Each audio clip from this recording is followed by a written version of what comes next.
Hello everyone, I am सुगम। Welcome back. तो कैसे हो आप सब? आई होप आप सब अच्छे होंगे।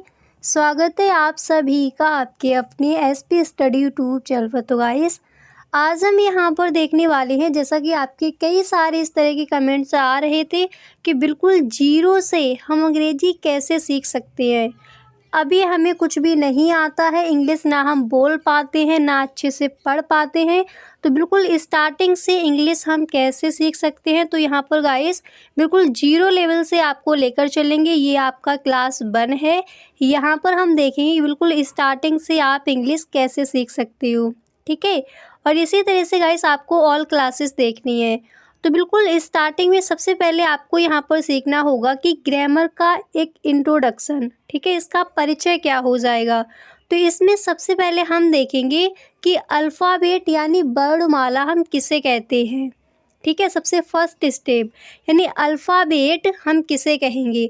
तो देखिए, अल्फ़ाबेट का मतलब होता है वर्णमाला। हिंदी में इसको हम बोलते हैं वर्णमाला, यानी ए से लेकर जेड तक जो आपके लेटर होते हैं वही वर्णमाला यानी अल्फ़ाबेट कहलाते हैं। इसकी एक व्यवस्थित डेफिनेशन की बात करें तो हम इस तरह से बोल सकते हैं कि लेटर यानी अक्षर, लेटर भाषा की सबसे छोटी इकाई होती है। अंग्रेजी भाषा में 26 लेटर्स यानी अक्षर होते हैं जिन्हें हम वर्णमाला यानी उन्हीं को हम अल्फ़ाबेट कहते हैं। तो सबसे पहले चीज़ यहाँ पर आपने समझी कि अल्फ़ाबेट यानी वर्णमाला हम किसे कहेंगे, ठीक है। तो जो आपके देखिए ए से लेकर जेड तक जो आपके लेटर होते हैं यानी जो आपके अक्षर होते हैं उन्हीं को हम कहते हैं अल्फ़ाबेट, ठीक है। इस चीज़ को आपने समझा। अब इसके बाद यहाँ पर आपको नेक्स्ट आपको ये समझना है कि अल्फ़ाबेट के बाद क्या आता है। सबसे छोटी चीज़ क्या सीखी? अल्फ़ाबेट। उसके बाद आपका आता है वर्ड। वर्ड का मतलब होता है शब्द, ठीक है।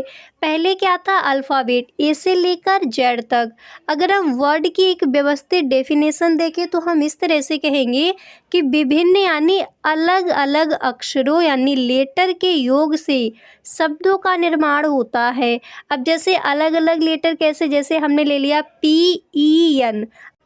अब यहाँ पर हमने क्या किया? अलग अलग जो आपके लेटर हैं उनको उठाया और एक जगह रख दिया, तो क्या बन जाएगा? वो हमारा शब्द यानी वर्ड बन जाएगा। तो अलग अलग यानी विभिन्न अक्षरों के योग से वर्ड का निर्माण होता है यानी एक शब्द का निर्माण होता है। जैसे पेन, बैट, सन इत्यादि, इस तरह से हम बोल सकते हैं।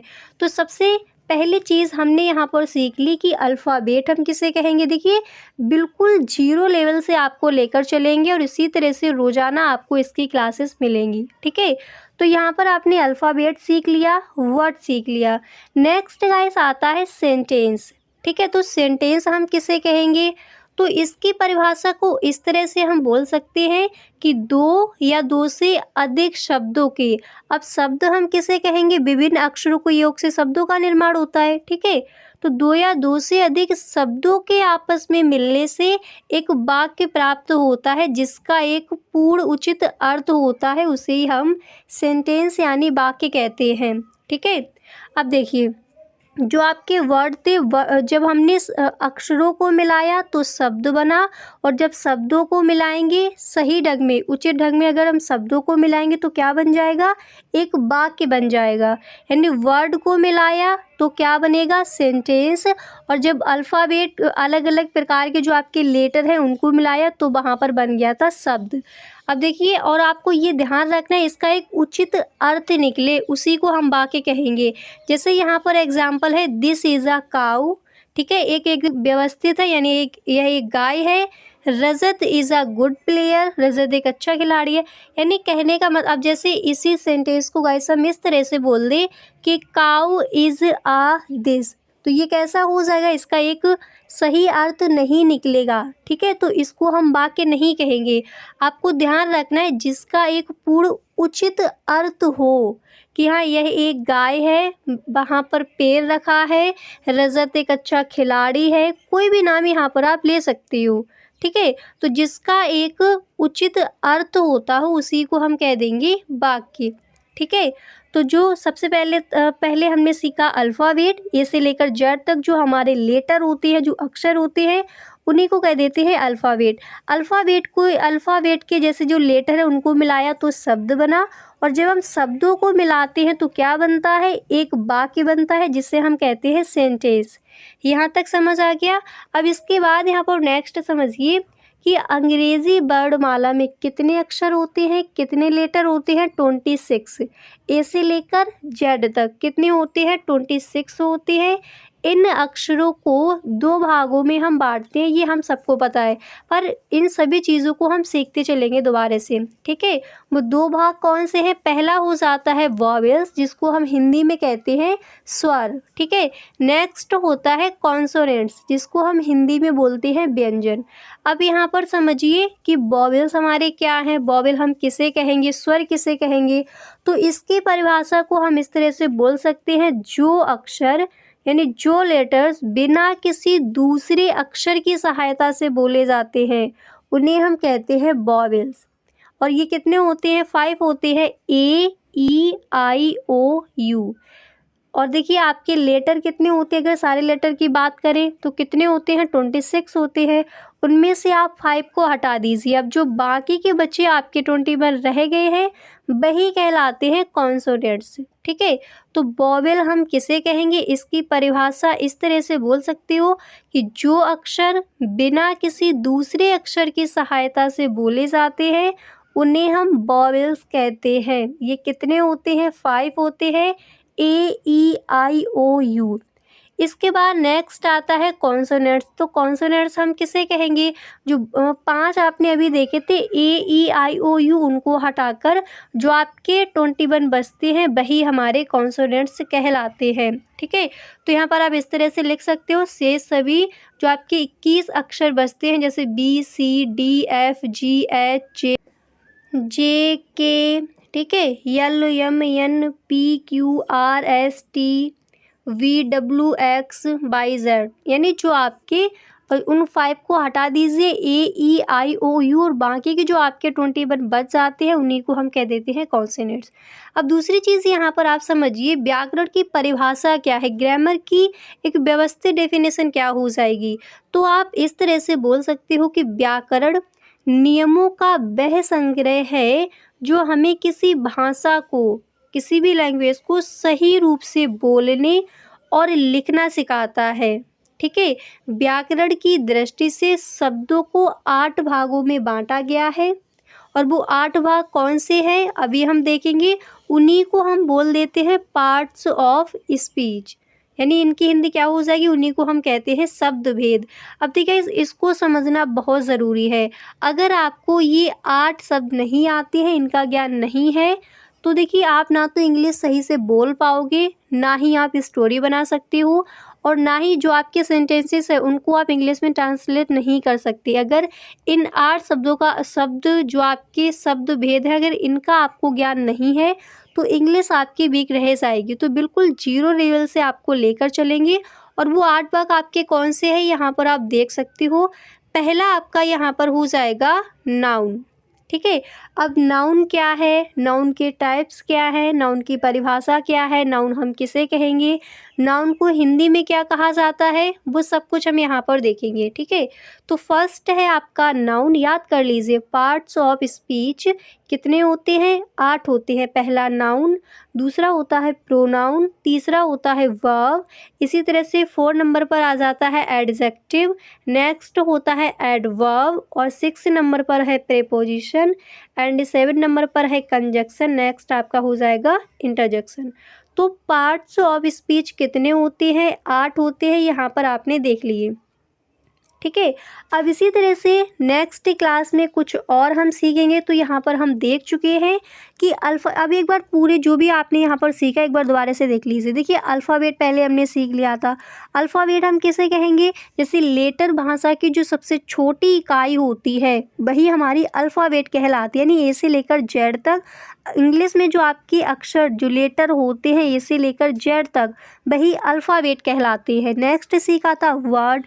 तो वर्ड क्या होता है, अल्फ़ाबेट यानी जो लेटर होते हैं उनके योग से एक वर्ड की उत्पत्ति हो जाती है। जैसे हमने एक हमने लेटर ले लिया पी, एक ले लिया ई, एक ले लिया एन, तो क्या हो गया, पेन बन गया। तो ये क्या बन गया, एक शब्द बन गया। अब और शब्दों के दो या दो से अधिक शब्दों के आपस में मिलने से क्या बन जाता है, वाक्य बन जाता है। तीसरा हमने यही सीखा सेंटेंस क्या होता है। तो सेंटेंस हम किसे कहेंगे, देखिए अल्फ़ाबेट जैसे लेटर को मिलाया तो वर्ड बना, वर्डों को मिलाएंगे, दो या दो से अधिक वर्डों को मिलाएंगे तो क्या बन गया, सेंटेंस बन गया।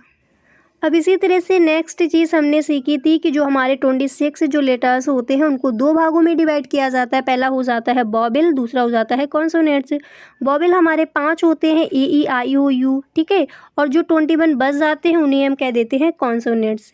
तो ये हमने सीखा और यहाँ पर सीख लिया कि व्याकरण की परिभाषा क्या हो जाएगी। इसको कितने भागों में डिवाइड किया गया है, 8 भागों में, ठीक है। अब नेक्स्ट क्लास में कुछ नया सीखेंगे।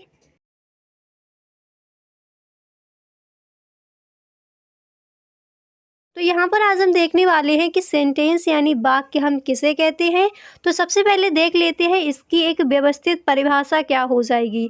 तो देखिए सेंटेंस की डेफिनेशन इंग्लिश में आप इस तरह से याद करोगे कि a sentence is a group of words which make complete sense.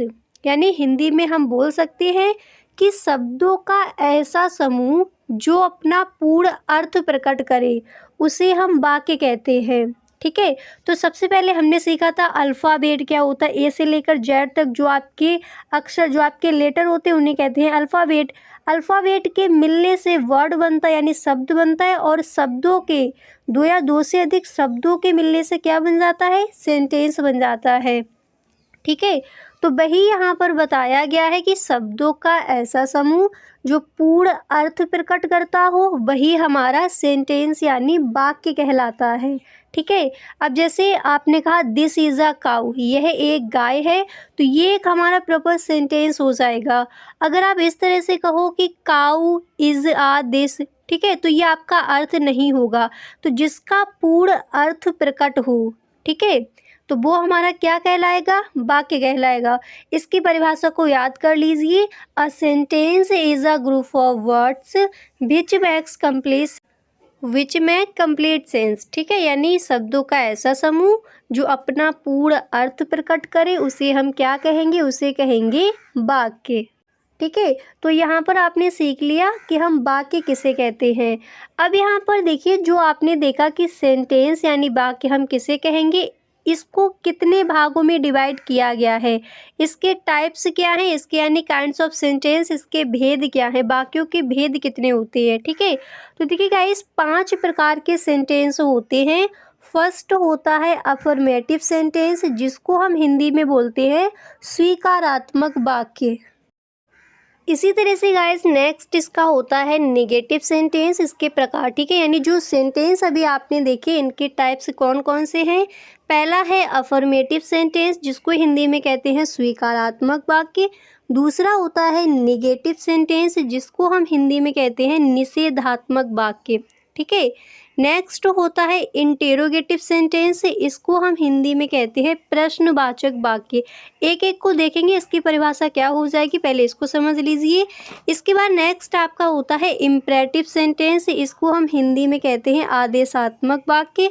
इसके बाद नेक्स्ट होता है एक्सक्लेमेटरी सेंटेंस जिसको हम हिंदी में कहते हैं विस्मयादिबोधक वाक्य, ठीक है। तो सेंटेंस के कितने टाइप्स होते हैं, कितने प्रकार होते हैं, हम यहाँ पर देख चुके। सेंटेंस 5 प्रकार के होते हैं, याद हो गए, affirmative, negative, interrogative, imperative, exclamatory, ठीक है। तो ये होते हैं आपके 5 प्रकार। अब सबसे पहले यहाँ पर हम देखेंगे कि जो अफर्मेटिव सेंटेंस है यानी स्वीकारात्मक वाक्य हम किसे कहेंगे, इसकी परिभाषा क्या हो जाएगी, इसके एग्जाम्पल के थ्रू देखेंगे, ठीक है।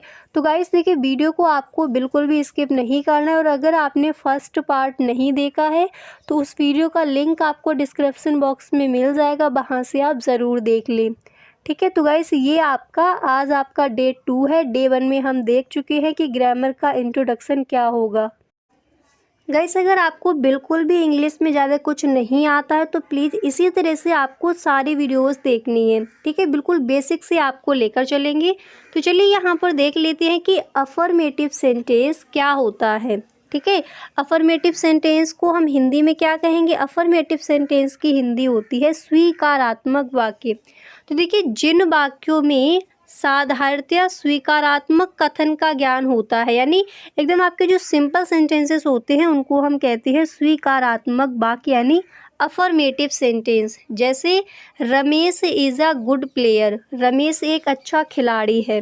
Sita is a good girl, Sita अच्छी लड़की है। यानी कोई भी ऐसा सेंटेंस जिसमें स्वीकारात्मक कथन का हमें ज्ञान होता है वही हमारा अफर्मेटिव सेंटेंस कहलाता है। ठीक है, तो फर्स्ट हमारा क्या था? सबसे पहला वाक्य था अफर्मेटिव सेंटेंस। तो हम किसे कहेंगे? जिन वाक्यों में जो साधारण आपके वाक्य होते हैं, ठीक है, वही जितने भी आपके जो भी साधारण वाक्य वो सभी क्या कहलाएंगे? वो सभी कहलाते हैं अफर्मेटिव सेंटेंस। इसके बाद आता है निगेटिव सेंटेंस। क्या है? तो निगेटिव सेंटेंस को हम हिंदी में कहते हैं निषेधात्मक वाक्य, यानी जिसमें नहीं आ जाए, ठीक है, नॉट का प्रयोग हो वही हो जाएगा निगेटिव सेंटेंस।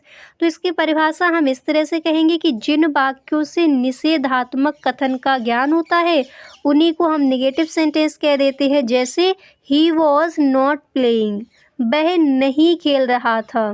ठीक है, ही वॉज नॉट प्लेइंग, वह नहीं, यानी जिन वाक्यों में नहीं शब्द आपको दिख जाए तो वही हमारे नेगेटिव सेंटेंस हो जाते हैं। अब जैसे आप ये भी बोल सकते हो सी विल नॉट गो देयर, वह वहाँ नहीं जाएगी। यानी कोई भी इस तरह के आप एग्जाम्पल ले सकते हो। ठीक है, तो जिन वाक्यों से निषेधात्मक कथन का ज्ञान होता है उन्हें हम नेगेटिव सेंटेंस कहते हैं। एग्जाम्पल ये ले लिया कि ही वॉज नॉट प्लेइंग, वह नहीं खेल रहा था। ठीक है, तो आपको क्लियर हो गया होगा कि जो नेगेटिव सेंटेंस है हम किसे कहेंगे। अब इसके बाद तीसरे नंबर पर आपका आ जाता है इंटेरोगेटिव सेंटेंस। तो इंटेरोगेटिव सेंटेंस हम किसे कहेंगे? चलिए इसको देख लेते हैं। तो इंटेरोगेटिव सेंटेंस की हिंदी होती है प्रश्नवाचक वाक्य। इंटेरोगेटिव का मतलब होता है इंटेरोगेटिव सेंटेंस यानी जिसमें प्रश्न पूछा जाए। हिंदी इसकी होती है प्रश्नवाचक वाक्य। तो परिभाषा हो जाएगी कि किसी प्रश्न का ज्ञान कराने वाले वाक्य को हम प्रश्नवाचक वाक्य कहते हैं। यानी जिसमें कोई क्वेश्चन पूछ लिया जाए, आप कहाँ जा रहे हो, आप क्या खा रहे हो, ठीक है, आप क्यों जा रहे हो, ये क्या कर रहे हो, इस तरह से। तो जैसे यहाँ पर हमने एग्जाम्पल क्या ले लिया? यहाँ पर आपका एग्जाम्पल दिया गया है कि where are you running, where are you running, तुम कहाँ चल रहे हो, इस तरह से। ठीक है, व्हाट आर यू डूइंग, यानी जिसमें प्रश्न पूछा जाए वो सभी हमारे क्या हो जाते हैं? वो सभी सेंटेंसेस आएंगे इंटेरोगेटिव सेंटेंस के अंतर्गत। नेक्स्ट आता है इम्परेटिव सेंटेंस। तो इम्परेटिव सेंटेंस की हिंदी होती है आदेशात्मक वाक्य, यानी जिसमें हमें आदेश दिया जाए या फिर प्रार्थना की जाए, किसी को लेकर एडवाइस यानी कोई सलाह आपको दी जाती है। इस तरह के जो सेंटेंसेस होती हैं वो इम्परेटिव सेंटेंस के अंतर्गत आती है। परिभाषा हो जाएगी आज्ञा देने, प्रार्थना या सलाह के भाव को प्रकट करने वाले वाक्य आदेशात्मक वाक्य कहलाते हैं। जैसे एग्जाम्पल यहाँ पर आप देख सकते हो दिया गया है, please open the door, please open the door, कृपया दरवाज़ा खोलें, है ना। तो यहाँ पर क्या किया गया है? यहाँ पर प्रार्थना की गई कि कृपया दरवाज़ा खोलें, इस तरह से। अब इसी तरह से यहाँ पर देखिए ये आपका हो गया 4 नंबर पर इम्परेटिव सेंटेंस, आपने समझ लिया। ठीक है, छोटी छोटी चीज़ें इन सभी को आप समझते चलिए। उसके बाद देखिए जब आपके 30 डेज कंप्लीट हो जाएंगे उसके बाद काफ़ी ज़्यादा आप इंग्लिश को अच्छे से गाइस समझ भी पाओगे, इंग्लिश को आप पढ़ भी सकते हो, जो आपकी स्टोरी है वो भी आप बना पाओगे अगर आप सारे वीडियोस को देखते हो। ठीक है, अब इसके बाद यहाँ पर आपका आएगा नेक्स्ट था एक्सक्लेमेटरी सेंटेंस, यानी विस्मयादिबोधक वाक्य हम किसे कहेंगे? तो इसकी परिभाषा हो जाएगी कि जिन वाक्यों से हृदय की भावना या आश्चर्य का ज्ञान होता है, यानी अचानक से कोई वाक्य, अचानक से आपको कोई सूचना मिल गई, तो उस तरह के जो सेंटेंसेस होते हैं वो आ जाते हैं एक्सक्लेमेटरी सेंटेंस के अंतर्गत। ठीक है, अब जैसे यहाँ पर एग्जाम्पल दिया गया है अलॉस माई डॉग इज़ डेड। तो यहाँ पर बताया गया कि अलॉस यानी दुख के साथ कोई बात कही गई है कि हाय मेरा कुत्ता मर गया। यानी एक्सक्लेमेटरी सेंटेंस का मतलब होता है जिन वाक्यों से हृदय की भावना, वो दुख हो या फिर सुख हो, ठीक है, जिन वाक्यों से हृदय की भावना या आश्चर्य का ज्ञान होता है उन्हें हम क्या कहते हैं? उन्हें ही हम कहते हैं एक्सक्लेमेटरी सेंटेंस। क्लास में हम सीखने वाले हैं कि नाउन हम किसे कहते हैं। नाउन को गाइस हिंदी में बोला जाता है संज्ञा। तो संज्ञा क्या है इसको हम सीखेंगे। और गाइस ये आपका पार्ट 3 है। पार्ट 1 में हम देख चुके हैं ग्रामर का इंट्रोडक्शन क्या होता है। पार्ट 2 में हमने देखा कि सेंटेंस हम किसे कहते हैं यानी वाक्य क्या है। और आज यहाँ पर हम सीखेंगे नाउन क्या है। तो उन सभी वीडियोस को आप ज़रूर देख लें। अगर आपने नहीं देखा है तो डिस्क्रिप्शन बॉक्स में लिंक गिवन है, वहाँ से आप देख सकते हो, नहीं तो आप प्लेलिस्ट चेक कर सकते हो। ठीक है, तो यहाँ पर देखिए नाउन की अगर हम परिभाषा की बात करें, इसकी डेफिनेशन हम इस तरह से कहेंगे कि a noun is the name of a person, place और थिंग। यानी किसी व्यक्ति, वस्तु, स्थान या भाव के नाम को हम संज्ञा कहते हैं। अब देखिए संज्ञा है क्या। देखिए इंग्लिश में इसको बोलते हैं नाउन और इसका हिंदी में अर्थ होता है संज्ञा। ठीक है, तो देखिए चाहे किसी व्यक्ति का कोई नाम हो, चाहे कोई वस्तु हो, चाहे प्राणी हो या फिर कोई समूह हो, प्राणी के समूह के नाम को भी हम क्या कहेंगे? इन सभी चीज़ों को हम कहते हैं संज्ञा। इंग्लिश में इसको बोला जाता है नाउन। ठीक है, और ये कितने प्रकार के होते हैं? ये 5 प्रकार के होते हैं। तो संज्ञा आपको समझ आ गया हम किसे कहेंगे। ठीक है, चाहे कोई व्यक्ति हो या वस्तु हो या प्राणी का नाम हो या फिर प्राणी का कोई समूह हो, उसके नाम को हम संज्ञा यानी नाउन कहेंगे। ठीक है, और ये कितने प्रकार के होते हैं यहाँ पर हम देख चुके हैं। इनके जो टाइप्स हैं वो 5 होते हैं। कौन कौन से, उनको देख लीजिए। फर्स्ट आपका होता है प्रॉपर नाउन। इसको हम हिंदी में कहते हैं व्यक्तिवाचक संज्ञा। एक एक को पूरा समझेंगे, वीडियो में अंत तक बने रहिए। दूसरा होता है हमारा कॉमन नाउन। इसको हम हिंदी में बोलते हैं जातिवाचक संज्ञा। तीसरा होता है मैटेरियल नाउन। इसको हम हिंदी में बोलते हैं पदार्थवाचक संज्ञा। एंड 4 नंबर पर आता है कलेक्टिव नाउन। इसको हिंदी में बोला जाता है समूहवाचक संज्ञा। एंड नेक्स्ट होता है अब्स्ट्रैक्ट नाउन। इसको हम हिंदी में कहते हैं भाववाचक संज्ञा। अब देखिए गाइस, कोई भी चीज़ आपको छोड़नी नहीं है। तो फर्स्ट में हम सीख चुके हैं कि ग्रामर का इंट्रोडक्शन क्या होगा। उसमें हमने सीखा था अल्फ़ाबेट हम किसे कहेंगे, वर्ड क्या होता है, वोवेल क्या होते हैं, कॉन्सोनेंट्स क्या है। ठीक है, नेक्स्ट क्लास जो आपका सेकंड पार्ट था उसमें हम सीख चुके हैं सेंटेंस क्या है, उसकी परिभाषा क्या होगी, उसके टाइप्स क्या होते हैं, कितने प्रकार के सेंटेंस होते हैं। अब इस क्लास में हम सीखने वाले हैं नाउन। तो आप सीख चुके हो नाउन की परिभाषा क्या हो जाएगी, इसके टाइप्स कौन कौन से हैं। ठीक है, तो 5 प्रकार के नाउन होते हैं। तो पहला यहाँ पर होता है प्रॉपर नाउन।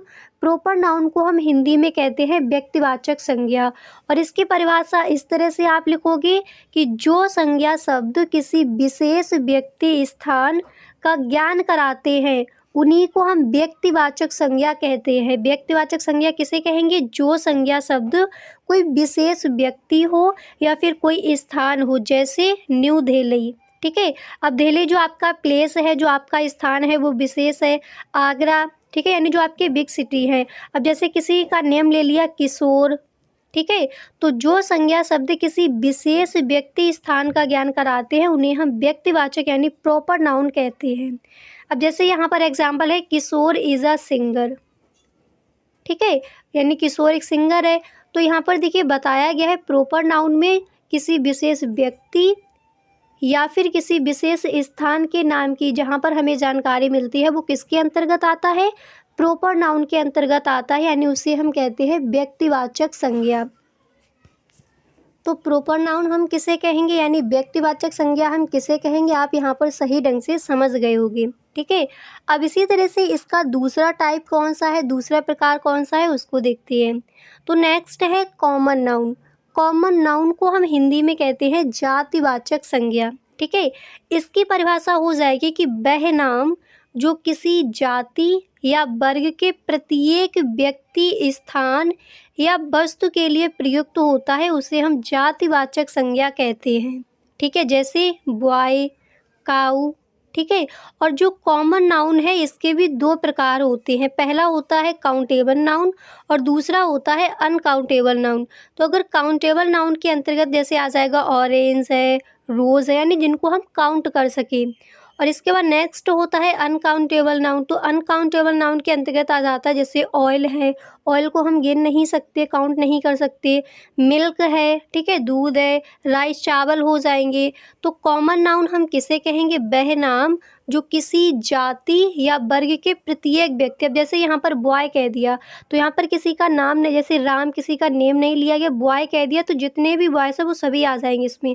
अब जैसे काऊ कह दिया तो यहाँ पर कहा गया कि वह नाम जो किसी जाति या वर्ग के प्रत्येक व्यक्ति, स्थान या वस्तु के लिए प्रयुक्त होता है उसे हम जातिवाचक संज्ञा कहते हैं। ठीक है, तो यहाँ पर आपको समझ आ गया होगा। अब इसी तरह से नेक्स्ट इसका टाइप है मटेरियल नाउन।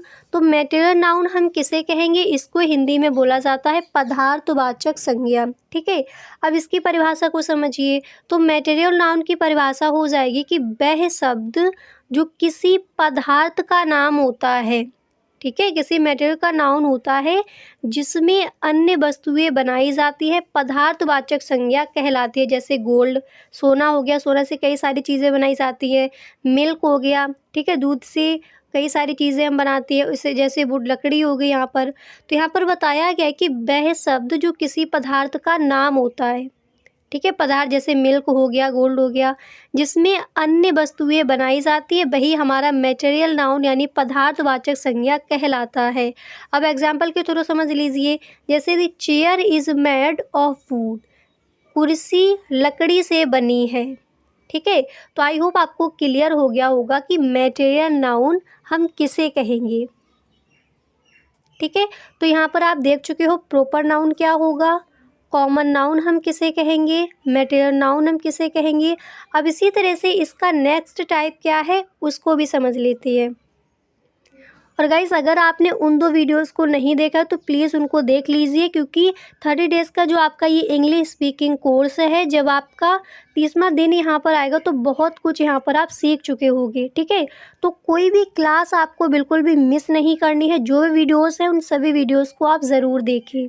ठीक है, तो गाइस फर्स्ट जब आप इसका फर्स्ट पार्ट देखो तो वहाँ पर आपको कई सारी चीज़ें समझ आएंगी कि अल्फ़ाबेट क्या होता है, वर्ड बिल्कुल स्टार्टिंग से वहाँ पर आपको बताया गया, तो उसको भी आप ज़रूर देख लें। ठीक है, अब इसका गाइस देखिए नेक्स्ट टाइप क्या हो जाएगा। अगला प्रकार नाउन का होता है कलेक्टिव नाउन, और कलेक्टिव नाउन को हम हिंदी में कहते हैं समूहवाचक संज्ञा। कलेक्टिव नाउन मतलब समूहवाचक संज्ञा। परिभाषा क्या हो जाएगी कि व्यक्तियों या वस्तुओं के समूह को जिन्हें एक नाम से पुकारा जाता है उन्हें हम समूहवाचक संज्ञा कहते हैं। जैसे क्लास, अब क्लास में कई सारे स्टूडेंट्स हैं, ठीक है, जैसे गर्ल्स भी हैं, बॉयज़ भी हैं। तो यहाँ पर कहा गया है व्यक्तियों या वस्तुओं के समूह को जिन्हें एक नाम से पुकारा जाए। कोई आपका ग्रुप हो जिसे एक नाम से हम पुकारते हैं तो वो हमारा किसके अंतर्गत आता है? कलेक्टिव नाउन के अंतर्गत आता है। जैसे क्लास हो गया, ग्रुप हो गया। अब एग्जाम्पल हो गया माई फैमिली इज़ स्मॉल। अब फैमिली, यहाँ पर फैमिली में कई सारे मेम्बर्स होते हैं, तो यहाँ पर पूरी फैमिली की बात की गई है। ठीक है, मेरी फैमिली छोटी है। तो व्यक्तियों या वस्तुओं के समूह को यानी जिन्हें एक नाम से पुकारा जाए, कोई समूह हो जिसको एक नाम से पुकारा जाए, वो सभी किसके अंतर्गत आएंगे? वो सभी आते हैं कलेक्टिव नाउन के अंतर्गत। ठीक है, तो यहाँ पर आपको समझ आ गया होगा कलेक्टिव नाउन यानी समूहवाचक संज्ञा हम किसे कहते हैं। क्लियर। अब इसी तरह से इसका नेक्स्ट टाइप कौन सा है? Abstract noun. तो अब्स्ट्रैक्ट नाउन हम किसे कहेंगे? अब्स्ट्रैक्ट नाउन की हिंदी होती है भाववाचक संज्ञा। ठीक है, अब इसकी परिभाषा किस तरह से लिखोगे? तो देखिए इसकी परिभाषा होती है कि वह नाम जो किसी गुण, कार्यविधि या अवस्था को दिया गया हो उसे हम भाववाचक संज्ञा कहते हैं। ठीक है, इसको आप आसानी से समझ सकते हो। दिया गया है शब्द की भाववाचक संज्ञा, तो वह नाम जो किसी गुण, कार्यविधि या अवस्था को दिया गया हो उसे हम भाववाचक संज्ञा कहते हैं। जैसे ऑनेस्टी, ट्रस्ट। और एग्जाम्पल के थ्रू समझ लिए, जैसे यहाँ पर दिया गया है कि honesty is the best policy.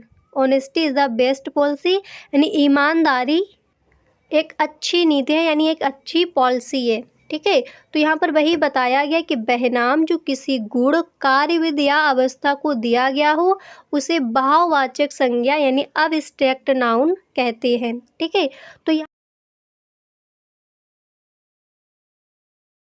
हम यहाँ पर सीखने वाले हैं प्रोनाउन यानी सर्वनाम हम किसे कहते हैं। तो चलिए इसको समझते हैं और गाइस उन वीडियोस को आपको ज़रूर देखना है, ठीक है। तो देखिए प्रोनाउन की परिभाषा, इसकी अगर व्यवस्थित डेफिनेशन देखें तो हम इस तरह से कहेंगे कि a pronoun is the word used in place of a noun, यानी नाउन के स्थान पर प्रयोग किए जाने वाले शब्द को ही हम प्रोनाउन यानी सर्वनाम कहते हैं। और नाउन क्या था, नाउन की परिभाषा को हम किस तरह से परिभाषित कर सकते हैं, हमने देखा था कि किसी व्यक्ति, वस्तु, स्थान या प्राणी या फिर कोई ग्रुप है, उसके नाम को ही हम नाउन यानी संज्ञा कहते हैं, ठीक है। उसकी डेफिनेशन हमने क्या देखी थी कि a noun is the name of a person, place और थिंग, ठीक है। तो बोथ आर नाउन। और प्रोनाउन हम किसे कहेंगे, यानी नाउन के स्थान पर प्रयोग किए जाने वाले जो शब्द होते हैं जैसे ही, सी, इट, ठीक है, तो वो हमारे क्या कहलाते हैं, वही कहलाते हैं प्रोनाउन, ठीक है। तो प्रोनाउन हम किसे कहेंगे, सर्वनाम हम किसे कहेंगे, इसकी परिभाषा एक बार दोबारा से समझिए। आप इस परिभाषा को इस तरह से कहोगे कि a pronoun is the word used in place of a noun, यानी नाउन के स्थान पर प्रयोग किए जाने वाले शब्दों को ही हम क्या कहते हैं, प्रोनाउन यानी सर्वनाम कहते हैं। और वो कौन कौन से होते, जैसे ही, शी, इट, ये सब, ठीक है। अब इसके बाद यहाँ पर हम देखते हैं काइंड्स ऑफ प्रोनाउन, यानी जो सर्वनाम है ये कितने प्रकार के होते हैं, ठीक है। तो गाइस सर्वनाम होते हैं 8 प्रकार के, कौन कौन से, और देखिए एक एक को पूरा हम समझेंगे, आप एंड तक वीडियो में बने रहिए। पहला होता है पर्सनल प्रोनाउन, और गाइस जो पर्सनल प्रोनाउन है इसको हम हिंदी में क्या कहेंगे, पर्सनल प्रोनाउन को हिंदी में हम कहते हैं व्यक्तिवाचक संज्ञा, ठीक है। और जो पर्सनल प्रोनाउन है इसके भी 3 प्रकार होते हैं, उनको भी यहाँ पर हम देखेंगे। इसके बाद इसका दूसरा टाइप है इंटेरोगेटिव प्रोनाउन, यानी प्रश्नवाचक सर्वनाम, relative pronoun, demonstrative pronoun, reflexive pronoun, imperative pronoun, next है डिस्ट्रीब्यूटिव प्रोनाउन, एंड नेक्स्ट यहाँ पर है इनडेफिनिट प्रोनाउन, ठीक है। तो काइंड्स ऑफ प्रोनाउन, यानी सर्वनाम के कितने भेद हैं, 8 हैं, उनको यहाँ पर हमने देखा, ठीक है। तो देखिए सबसे पहले आपने देखा कि सर्वनाम यानी प्रोनाउन की परिभाषा क्या हो जाएगी। तो प्रोनाउन की परिभाषा क्या हो जाएगी, आपको याद हो गया, याद कर लीजिए। देखिए जो नाउन के स्थान पर प्रयोग किए जाते हैं उन्हीं शब्दों को हम प्रोनाउन कहते हैं, जैसे ही, शी, इट, दे, ठीक है, ये सभी क्या हो जाएंगे, प्रोनाउन हो जाएंगे। और नाउन क्या था, किसी व्यक्ति हो, कोई वस्तु हो, किसी का कोई भाव है, कोई प्राणी है, उनके नाम को हम कहते हैं संज्ञा, ठीक है। तो नाउन क्या है और प्रोनाउन क्या है, दोनों आपको अच्छे से समझ आ गए होंगे।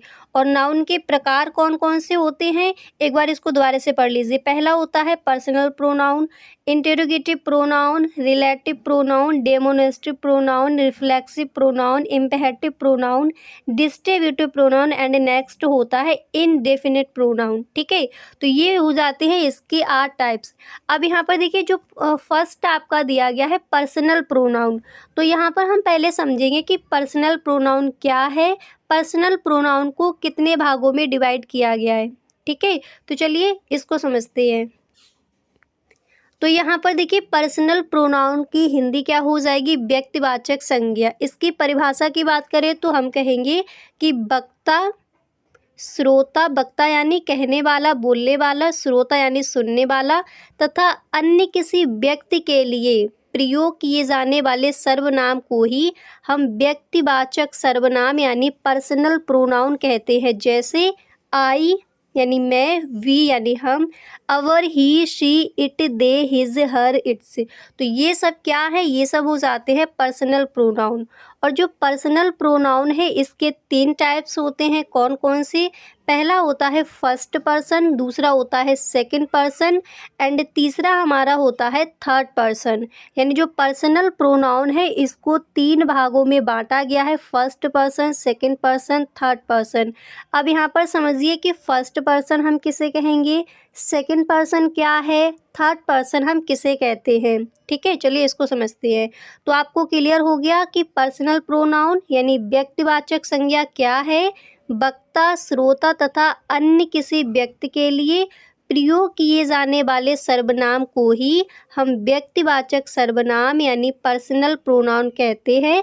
एग्जाम्पल में जैसे हम देख चुके हैं I, we, our, he, she, they, his, her, its. अब यहाँ पर देखिए जो पर्सनल प्रोनाउन है इसके 3 टाइप्स कौन से हैं। तो पहला है first person. Guys first person क्या होता है? फर्स्ट पर्सन यानी स्पीकर। फर्स्ट पर्सन का मतलब होता है बोलने वाला व्यक्ति, ठीक है, मतलब जो कह रहा है बात को। सेकंड पर्सन वो होता है जो बात को सुन रहा है, लिसनर यानी सुनने वाला। और नेक्स्ट आपका थर्ड पर्सन वो होता है यानी जिसके बारे में बात कही जा रही हो, जैसे वो वहाँ पर उपस्थित ना हो, प्रेजेंट ना हो, जिसके बारे में हम बात करते हैं अदर पर्सन कोई हो, ठीक है, तो वो कहलाता है थर्ड पर्सन। दोबारा से समझिए, फर्स्ट पर्सन हम किसे कहेंगे? जो बोल रहा है, जो बात को कह रहा है। जैसे हमने कहा राम एक अच्छा लड़का है, ठीक है, तो यहाँ पर जो कहने वाला है वो क्या हो जाएगा? First person. और सेकंड पर्सन क्या होता है? जिससे बात कही जा रही है, ठीक है, यानी जो सुन रहा है बात को, वो हमारा हो जाता है सेकंड पर्सन, जैसे यू, योर, योर्स। और थर्ड पर्सन क्या होता है? जिस व्यक्ति के संबंध में कोई बात कही जाती है, उसके नाम के स्थान पर जिस शब्द का प्रयोग हम करते हैं वही हो जाता है थर्ड पर्सन। जैसे कहा गया राम एक अच्छा लड़का है, तो यहाँ पर राम क्या हो जाएगा? थर्ड पर्सन, यानी बताया जा रहा है कि राम एक अच्छा लड़का है। अब जो सुन रहा था वो क्या हो गया? वो हमारा हो जाएगा सेकंड पर्सन, जिसने कहा वो फर्स्ट पर्सन, जो उपस्थित नहीं है वो हो जाता है थर्ड पर्सन। अब इसके बाद यहाँ पर हम देखते हैं दूसरा हमारा टाइप्स क्या था? Interrogative pronoun. तो इंटेरोगेटिव प्रोनाउन हम किसे कहेंगे? इसको हिंदी में कहा जाता है प्रश्नवाचक सर्वनाम। इसकी परिभाषा हो जाएगी कि वे सर्वनाम यानी वो प्रोनाउन जो प्रश्न पूछने के लिए प्रयोग किए जाते हैं उन्हें ही हम प्रश्नवाचक सर्वनाम कहते हैं, ठीक है। अब जैसे यहाँ पर आपका एग्जाम्पल दिया गया है कि when do you come, when do you come, ठीक है, यानी यहाँ पर बताया गया है कि जिसमें प्रश्न पूछा जाए वही आपके क्या हो जाएंगे? प्रश्नवाचक सर्वनाम कहलाते हैं। अब नेक्स्ट यहाँ पर समझिए कि रिलेटिव प्रोनाउन यानी संबंधवाचक सर्वनाम हम किसे कहेंगे? इसकी परिभाषा हो जाएगी कि वे सर्वनाम जो अपने से पहले आए, नाउन से संबंध रखते हैं, संबंधवाचक सर्वनाम कहलाते हैं। जैसे this is the book that I have lost, ठीक है। अब यहाँ पर एग्जाम्पल के थ्रू समझिए, देखिए वे सर्वनाम जो अपने से पहले आए और नाउन से संबंध रखते हो, संबंधवाचक सर्वनाम कहलाते हैं। तो दिस इज द बुक, अब बुक यहाँ पर आपका नाउन है, अब इससे आगे ये संबंध रख रहा है कि दैट आई हैव लॉस्ट, ठीक है। तो आपको समझ आ गया होगा कि संबंधवाचक सर्वनाम क्या है? वे सर्वनाम जो अपने से पहले आए और नाउन से संबंध रखते हैं उन्हीं को हम संबंधवाचक सर्वनाम कहते हैं, ठीक है। अब इसके बाद यहाँ पर आपका नेक्स्ट इसका टाइप क्या था? डेमोनेस्ट्रेटिव प्रोनाउन। इसको हम हिंदी में कहते हैं संकेतवाचक सर्वनाम, ठीक है। तो यहाँ पर देखिए डेमोनेस्ट्रेटिव प्रोनाउन हम किसे कहेंगे? देखिए जो प्रोनाउन किसी संज्ञा की ओर संकेत करते, संज्ञा यानी नाउन, और नाउन हम किसे कहेंगे? कोई व्यक्ति, प्राणी, वस्तु, कोई भी, उसके नाम को ही हम संज्ञा कहते हैं। तो जो सर्वनाम किसी संज्ञा की ओर संकेत करते हैं उन्हें संकेतवाचक सर्वनाम कहते हैं। जैसे दिस इज माई बुक, तो बुक यहाँ पर क्या है? ये है नाउन है। वही बताया गया है कि जो सर्वनाम किसी संज्ञा की ओर संकेत करे, तो बुक की ओर संकेत किया गया, दिस इज माई बुक, ठीक है। तो ये कैसा हो जाएगा? संकेतवाचक सर्वनाम इसे हम कहेंगे, ठीक है। अगर कोई भी चीज़ समझ नहीं आती है तो please tell me in the comment box. इसी तरह से नेक्स्ट आपका टाइप्स था प्रोनाउन का कि रिफ्लेक्सिव प्रोनाउन। तो रिफ्लेक्सिव प्रोनाउन को हिंदी में क्या कहते हैं? निजवाचक सर्वनाम। अब देखिए रिफ्लेक्सिव प्रोनाउन क्या होता है? स्वयं का प्रयोग करने के लिए, खुद का प्रयोग करने के लिए जो सर्वनाम प्रयोग किए जाते हैं उन्हें हम निजवाचक सर्वनाम कहते हैं। जैसे I have made it my self, I have made it my self, तो यहाँ पर ये कैसा प्रोनाउन यहाँ पर यूज़ किया गया है? रिफ्लेक्सिव प्रोनाउन, ठीक है। तो स्वयं का प्रयोग करने के लिए जो सर्वनाम प्रयोग किए जाते हैं उन्हें हम निजवाचक सर्वनाम कहते हैं। यहाँ तक आपको क्लियर हो गया? तो यहाँ पर आपने समझ लिया कि संकेतवाचक सर्वनाम क्या है और निजवाचक सर्वनाम हम किसे कहेंगे। ठीक है, अब इसी तरह से इसका नेक्स्ट टाइप क्या है उसको भी देख लेते हैं। तो यहाँ पर देखिए नेक्स्ट आपका था इम्पेरेटिव प्रोनाउन, इसको हम हिंदी में कहते हैं दृढ़ता सूचक सर्वनाम। ठीक है, अब इसको समझिए। देखिए जब कोई पुरुषवाचक सर्वनाम अपने लिए स्वयं ना कहकर स्वयं ही शब्द को प्रयोग करे उसे हम दृढ़ता पूर्वक सर्वनाम कहते हैं। जैसे I myself made it, I myself made it. तो यहाँ पर आपको समझ आ रहा होगा ये कैसा सर्वनाम है, ये आपका कहलाएगा इम्पेरेटिव प्रोनाउन यानी दृढ़ता सूचक सर्वनाम।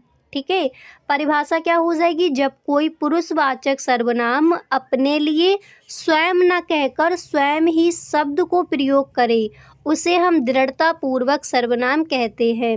अब इसके बाद यहाँ पर नेक्स्ट आता है डिस्ट्रीब्यूटिव प्रोनाउन, इसको हम हिंदी में कहते हैं विभाग सूचक सर्वनाम। तो विभाग सूचक सर्वनाम की परिभाषा क्या हो जाएगी उसको देखिए।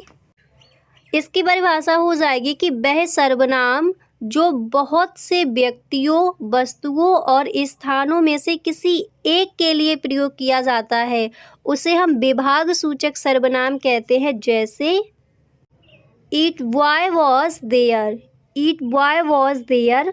तो यहाँ पर डिस्ट्रीब्यूटिव प्रोनाउन क्या हो जाएगा कि वह सर्वनाम जो बहुत से व्यक्तियों और स्थानों में से किसी एक के लिए प्रयोग किया जाता है। अब एग्जाम्पल को दोबारा से पढ़िए, आपको समझ आ जाएगा। किसी एक के लिए प्रयोग किया जाता है उसे ही हम विभाग सूचक सर्वनाम कहते हैं। ठीक है, तो यहाँ पर आपने देख लिया कि दृढ़ता सूचक सर्वनाम क्या हो जाएगा और विभाग सूचक सर्वनाम हम किसे कहेंगे। अब इसी तरह से इसका नेक्स्ट टाइप क्या है उसको भी देख लेते हैं। अब यहाँ पर देखिए गाइस, अगर इन जो प्रोनाउन आपके यहाँ पर दिए जा रहे हैं अगर इनकी आपको डेफिनेशन याद नहीं होती कोई नहीं, पर इनके जो टाइप्स हैं कौन कौन से वो आपको अच्छे से ध्यान में रखनी है। ठीक है, इसके बाद नेक्स्ट हमारा टाइप्स था कि इनडेफिनिट प्रोनाउन यानी अनिश्चयवाचक सर्वनाम हम किसे कहेंगे। तो इसकी परिभाषा हो जाएगी कि वह सर्वनाम जिसमें कोई निश्चित व्यक्ति, स्थान या वस्तु प्रकट ना हो उसे हम अनिश्चयवाचक सर्वनाम यानी इनडेफिनिट प्रोनाउन कहते हैं। जैसे someone is at the door. ठीक है, तो कहा गया है कि जिसमें कोई निश्चित ना व्यक्ति हो, ना कोई स्थान या फिर ना वस्तु प्रकट हो, उसी को हम अनिश्चयवाचक सर्वनाम कहते हैं। ठीक है, तो इनडेफिनिट प्रोनाउन हम किसे कहेंगे यहाँ पर आपने देख लिया।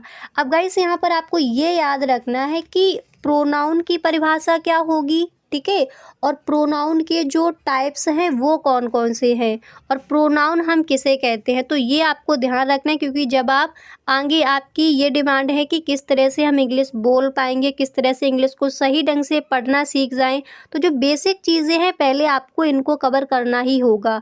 तो हम देख चुके हैं कि सेंटेंस क्या होता है, वर्ड क्या है, वॉवेल क्या है, कॉन्सोनेंट्स क्या है, इन सबको हम देख चुके हैं। तो अगर उन वीडियोज़ को आपने नहीं देखा है तो प्लीज़ उन वीडियोज़ को भी आप ज़रूर देख ली।